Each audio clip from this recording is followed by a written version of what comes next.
parts of the world, from Jerusalem to Judea, and then Judea to Samaria, and from Samaria to the ends of the earth.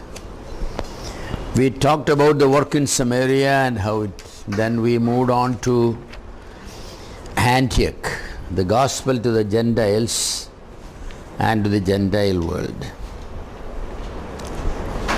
The Jewish people considered the Gentiles as dogs and holy people. That's the way they remember our Lord himself speaking to a Canaanite woman, said that the bread of the children will not be given to dogs, and she humbled herself and got what she wanted, and the Lord complimented her faith. Because when usually you say something like that and people get upset, and because he was calling her a dog indirectly, and she understood it, but she humbled herself and responded very nicely, and the Lord saw her faith. Yes. And it was not easy for Jewish people ever to go to the Gentiles. We know how much energy the Lord had to take to prepare Apostle Peter to go to Cornelius' home. It was very difficult, but finally Peter understood that do not call anything unholy which the Lord has sanctified. And God is not a respecter of the faces of people, Gentile or Jew. Then as the church began to grow, this one meeting, that's the whole nature of the church, that new man in Christ, as Ephesians say that, breaking down the middle wall and making two into one new man. That's the name, the new man in Christ. That's a Gentile Jew, combination of the church. So that stand only started coming in Antioch. And Antioch, for that reason, is a model for all Christian ages as far as the mission work is considered. Antioch has broken through many things. It's an amazing combination there. The Saul of Tarsus was brought into leadership in Antioch by Barnabas, and Barnabas was a man of great understanding. His heart was very wide.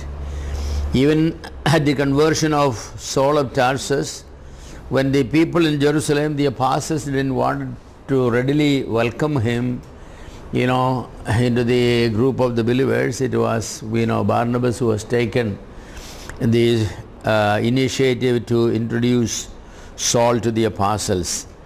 And so at the recommendation of Barnabas, the apostles accepted Saul also as a believer, but Saul could not continue there very long because there was a plot against him. So the Lord told him, get out of Jerusalem and leave. So Saul of Tarsus, he left. And then when the time has come and Barnabas went from Antioch all the way searching for Saul of Tarsus and found him and brought him back. It was a new beginning. We must say that it was a new beginning of the world mission work, world evangelization. What a great work began. The Jerusalem church could never envision the Great Commission properly. I think it's not an intellectual problem. It was an ethical problem for them, and rather I should say it's an ethnic problem for them, because of the racial hatred that was in the minds of the Jew. So even though the Lord said that go into all the ethnic groups, that's what the Lord said, for them it was difficult to think of ethnic groups. Hardly they could go to the Greeks who were more sophisticated and polished people. But go to the ends of the earth, to the ethnic groups like the tribals and like everybody else, it was something they could not think. So the Lord had to prepare ground for that sort of an advancement of the Great Commission. So the Lord, wanted the gospel to go everywhere, but the Jewish congregation and the Jewish leadership did not take any positive step for the evangelization of the world. So God in His providence had done something, scattering the people in Jerusalem, a large church, probably about 15,000 people. Except the apostles, we read that most everybody is scattered. The Lord does that any time when we are not obedient. The Lord will take the steps to make us obedient, and sometimes, of course, that's very radical steps. We could say, the people who came to Antioch, they're trusting God, they have taken a step that was, it was very radical, because nobody has taken a step like that before, going out and sharing the gospel with the Gentiles. Nobody could. It takes the Lord a very serious, steps of preparation to make Peter to go to Cornelius' house. But these people, they are now scattered because of persecution, and every other group was sharing the gospel only to the Jew. It is very readily said that they were only sharing with the Jew. But this particular group that went into Antioch, they shared. So that's a radical step, So that shows us that the leadership in Jerusalem did not prepare anybody for this step, because if they prepared, then everybody would be doing it. So they did not do it. They never talked about it, world evangelization or anything. They were only thinking about, maybe going to the diaspora, people who were scattered in other places, Jewish people, and meeting them. Nothing more than that, That's the sort of thing they have done. So a very radical step. And it was a revolutionary step also. Because it was very revolutionary, because when the Gentiles get saved and they start meeting, how many practical problems were to be solved there. It's not only food. The Gentile people have no idea about the Jewish way of life, other than know that they are an exclusive group. How to prepare even the kosher meat, for example, they call them the kosher meat, like the Muslims have what they call them. Halal, the halal meat, So the Jewish people have the kosher meat. To prepare that one, they won't eat any meat items unless it is prepared ceremoniously. Even the kosher salt is different. They cannot use a very regular salt, So to prepare that, so these people who have taken a step, and they start meeting together and they start eating together. So it's very revolutionary, They were overlooked. Either were they closing their eyes to what they have been practicing, for generations and generations, or they just understood from the vision that God gave it to Peter. Peter must have shared that vision, understood that now don't call anything unholy. Don't call anything unholy. Everything is. Interesting that even the Jerusalem Council in Acts chapter 15, they could not take such a revolutionary stand. They have to say that few things you still have to keep. Concerning food and all, of course, they were things that the Jewish people hated most. So they have taken a very radical and revolutionary step for the evangelization of the world. The major step these people have taken was to build one church without the Jew-Gentile distinction, The Jew-Gentile distinction, Peter could never overcome that distinction. Even when he extended the hand of fellowship, the distinction was there, yes. And of course, Peter said that, Paul will go to the Gentiles. I will stay with the Jew because he is the apostle of the circumcision. And Paul was known as the apostle of the Gentiles, Well, that's a good idea, because Peter doesn't have to go to the Gentiles. Few occasions when he went out and he met some of those people, it was very, very difficult for him. Yes, Galatians 2:11-13, Paul, talks about, Gentiles' conversions, and even the stand Peter had taken and rebuking him and all those things, very, very dramatic things were happening. It is interesting to note that the prophecy of Agabus, came that a great famine was going to come all over the world, so that the world includes definitely the Gentile world more, because the Jewish people want to use the word world for them, It was a whole, that's a whole point. John was the first one to use that word, for God so loved the world. Matthew, Mark and Luke never uses that, God so loved the world. You cannot see that. It's maybe sinners and all fine, but God so loved the world.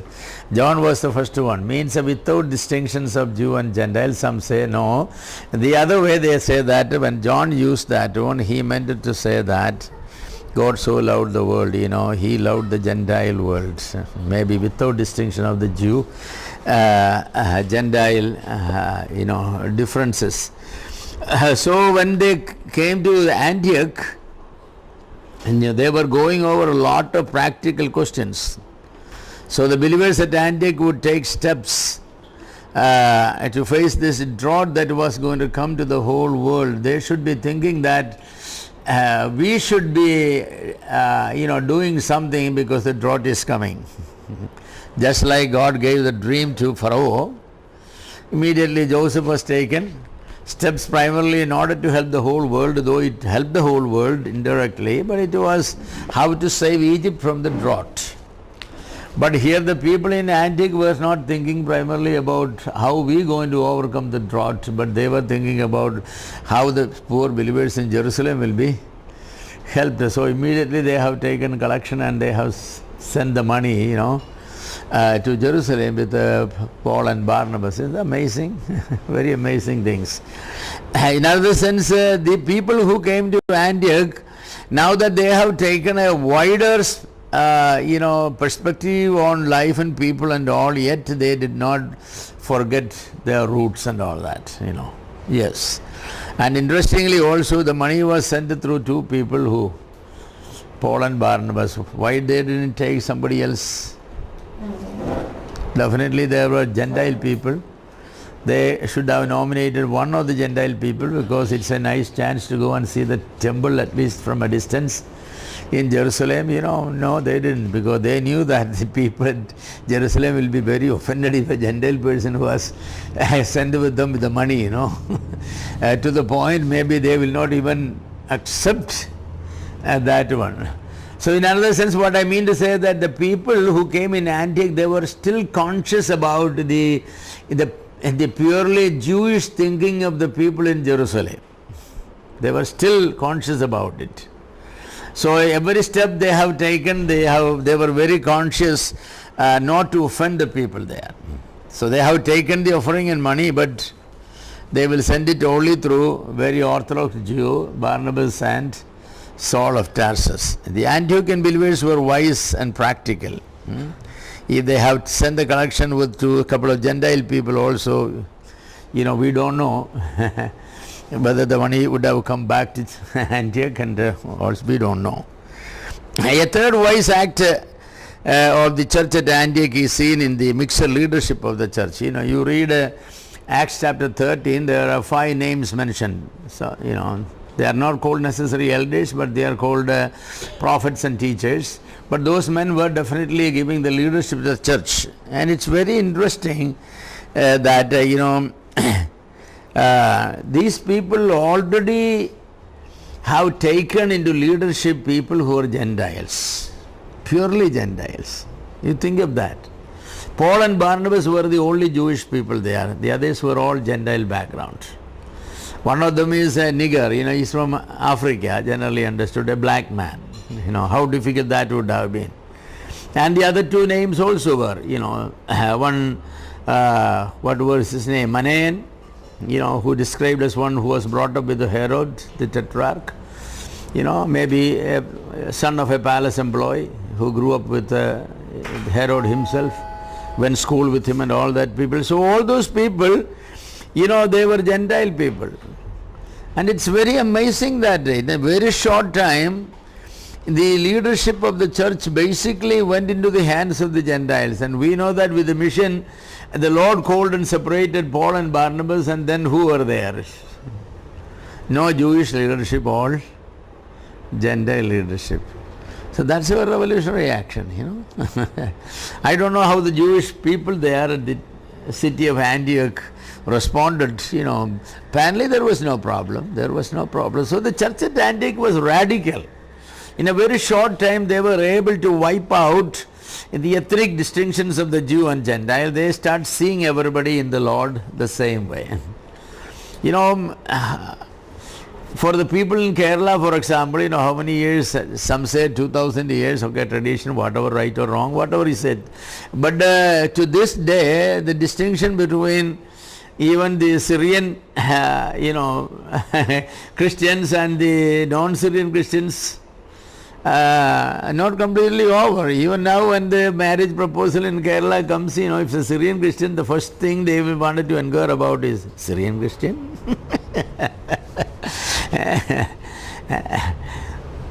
So that is there. That years and years, centuries have passed, 20 centuries have passed, but the racial feelings, But in a short time at Antioch, the people were able to. They brought in the Gentile people as a leadership. So that was a major breakthrough for those people. The church at Antioch definitely had a cosmopolitan character. We may say that the church had was not a parochial church with only one group of people dominating the other or anything of that sort. It's interesting to note that not an Antiochian was in the leadership when, there. All 5 names, they came from outside. Paul from Tarsus, Barnabas from Jerusalem, and that Simon Niger from somewhere in Africa. Manaen came from somewhere outside because, Herod was not there. He was brought up with Herod. And, all those people, they came from outside. Lucius of Cyrene. So there is not one person from Antioch. And you think of that, a church in Antioch does not have Antiochian leadership. All outsiders came in. One person from Antioch for namesake? No, not one. You know that while in Jerusalem what happened? The Hebrew widows and the Greek widows, they are all Jewish people.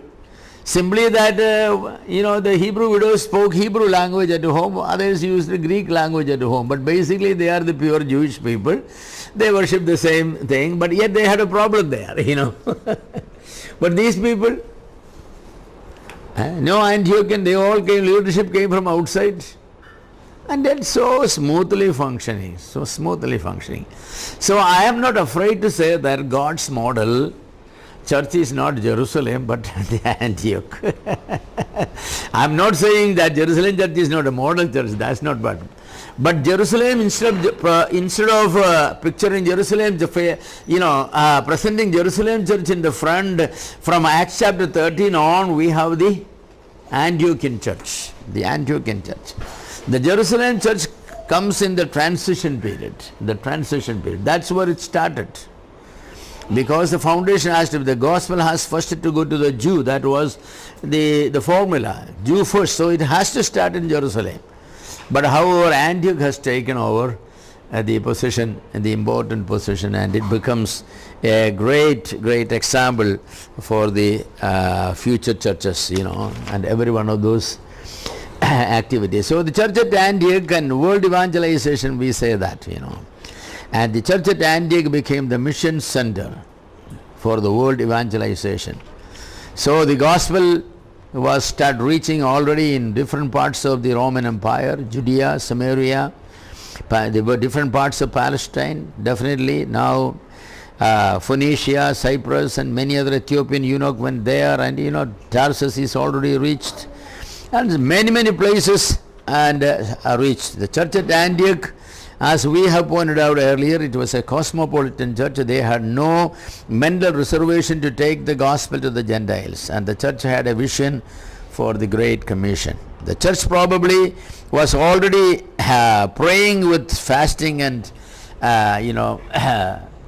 for the world evangelization. Acts chapter 13 opens with that one. They were praying and fasting. What were they praying and fasting? Definitely for world evangelization, because when the Lord spoke about the great world evangelization, they had no problem sitting apart, as if that they just got the answer for their prayer. They were praying for the same matter. Lord, whom shall we now send? With the great commission to the ends of the earth, and Paul and Barnabas set them apart, And so the church had no problem, they were already praying. That's very, very wonderful, truth for us to know that the Lord will usually use and direct a church that is already praying for world evangelization. Great, men set apart for mission work only from a church that pray for it, It's us. We say that, a moving vehicle, it's easy to steer it direction, direct it this way or that way. A parked vehicle, how much force you have to take to turn the wheels to one way or the other one. But a moving vehicle, it's very easy. So the same way, a church that is already actively thinking and praying about world evangelization, it's very easy for the Lord to guide people. But if everybody is seated comfortably in wherever they are and whatever they are doing, the Lord telling set apart me so and so, it's not going to work out. First you have to make them, moving. Most of the people, 80% of the people in any church is said to be movables. 10% are the movers. 10% are the movers, 10% are the immovables, and 80% are the movables.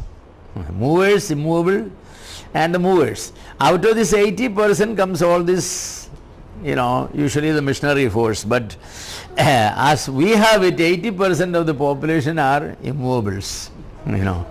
You cannot make them to do anything differently than that was doing.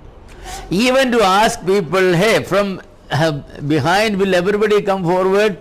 You can immediately sense a hesitation and dislike and all that, 2-3 times you have to say, and then people reluctantly will move one row. But nobody will come all the way and sit in the front row, that sort of there, because they are immovables. So the best thing is, you take off all the empty seats in the front and put them behind those people and move the podium forward. Don't disturb them, let them be there. That's what I usually do that, Some say that let's pick up these empty chairs and put them at the back and move our podium towards there. That solves the problem over, It's very difficult to move people. People are not movables, but at Antioch they were movables. Another thing is the call and separation has to, concur with the church, Probably only the 5 people who are praying there, that's possible. We don't know, no mention of the church there. In Acts chapter 13, the church is not mentioned. It opens up now in Antioch, there were prophets and teachers, then these names. And as they were praying and fasting, the Lord said, separate unto me Paul and Barnabas. And then it says that they prayed and, we cannot imagine that the church was not involved. The church was involved, because when these missionaries came back, the first thing they did is they called the whole church. Acts chapter 14. They called the whole church together and shared with them what the Lord has done. So the whole church will not be called together to share the report if the whole church was not involved in sending. So naturally we must. But it gives us the indication that the leadership of the church were involved in this matter of discerning the will of God when the Lord spoke to them, and probably, sending them out, the leadership of the church. But the whole church wholeheartedly were involved in it, because you can never send somebody without the support of the church. It is the church that sends. It's not simply the leadership of the church. A third great truth that we needed to mention is the guidance for missions is given to those who are already involved in mission work. Paul and Barnabas were already involved in. Paul was sent from Tarsus and Barnabas was sent from Jerusalem, right? So actually, when was their call for mission work? It is not Acts chapter 13. It's not. Why? Because Acts chapter 13 uses a perfect and says, the work for which I have called them. Means the calling was sometimes past, it's still effective. I have, not I am calling them, I have called them, perfect tense. Perfect tense means the action completed, the effect continues. That's the essence of the perfect tense. So the calling was completed way back sometimes. I think the calling was when for Barnabas it was at Jerusalem, and for Saul it was at Tarsus. Now it is a redirection, it's a direction. So, you cannot get involved with somebody in the mission work. You can get involved them as helpers. That's true about the Timothy joined the team as a helper, and John Mark joined the team as a helpers, both of them. Later they were incorporated into it and they were trained and taken. So the guidance of the missions, is more practical for those who are already involved in missions. Paul and Barnabas were already involved. Actually, Paul was now how many years? 14 years since he was saved. 14 years. You have noticed that in 1 Corinthians 9 and all, Paul gives a list of his experiences, missionary experiences. There he says that he was in the sea water for 2 times he was there. You read through the book of Acts, you don't get any reference about Paul being in the waters, in the shipwreck, So when it happened, fighting with wild animals, so many experiences there are not. So people think that they were the experiences in the 14 years before Acts chapter 13. It was not that Paul was sitting idly there or no. Barnabas and Paul were actively involved in the missions, and this is a phase of what you may say a further guidance for world evangelization, That's it. It's not the call for world evangelization. So Acts chapter 13 could not be necessarily taken as a call for world evangelization. It is a guidance for. Then if that is true, then I will say that you cannot call somebody and make them a missionary. Hey, if you will make me a missionary, I will do God's work. That proposition doesn't exist, Mission works is differently. Are you already doing it? The Lord will direct. The Lord will direct, that's the way. And the whole church was involved in sending process. As I said that they prayed and they fasted, because that they were already praying and fasting when the Lord spoke. Then we have again statement that they prayed and fasted and sent. So that means that they did not leave immediately the next day. The Lord said, there was a time period for them to get preparations and maybe a few weeks, maybe a month, we don't know. Then there was prayer meeting and setting them apart and all, And these 2 men were the great 2 stalwarts of mission works. And as I said, when God told it set apart Paul and Barnabas, how did the church at Antioch feel? Now Barnabas came to help, and then he went and got Paul also. These were the 2 men who worked in the initial stages of the church at Antioch. The church had grown and grown and grown. Now they have raised up all the other men into leadership. Now these 2, almost pioneers, we may say that, they are going to be called out. We don't see any murmurings or anybody saying that's not fair, how are we going to survive or anything. So my feeling is that everybody at the church, the believers generally speaking, they were all exercising rightly in the New Testament pattern. What is the New Testament pattern of ministry? Ministry is not given to anyone who hold any office. Ministry is according to spiritual gift. Let everyone minister as he is gifted. It's a danger that the ministry goes with the office. No. The office and the leadership goes together, but not necessarily the ministry. Who should teach? He that is gifted in teaching. Who should exhort? He that is gifted in exhort. Romans chapter 12 says about it, he that teacheth in teaching, he that exhorteth in exhortation, he that giveth in giving, and all that. It's all goes by spiritual gift. Why our churches sometimes suffer? It's because somebody come into the leadership of the church, say elder or say whatever you wanted to say that, then they are required to do everything. Everything means things for which God has never gifted them. See that's a problem. When people are required simply because somebody is made an elder, that elder has to do everything. Basically, it's a tragedy. It's a tragedy because somebody who is exhorting is not having the gift of exhortation. Somebody teaching not having the gift of teaching. Somebody is involved in different gifts are there. Ministry not gifted with the ministry. What will be the quality of the ministry in the church? So all ministry concentrated in certain offices is not the biblical. No, it's never. Ministry goes according to spiritual gift. So that means that every believer, since every believer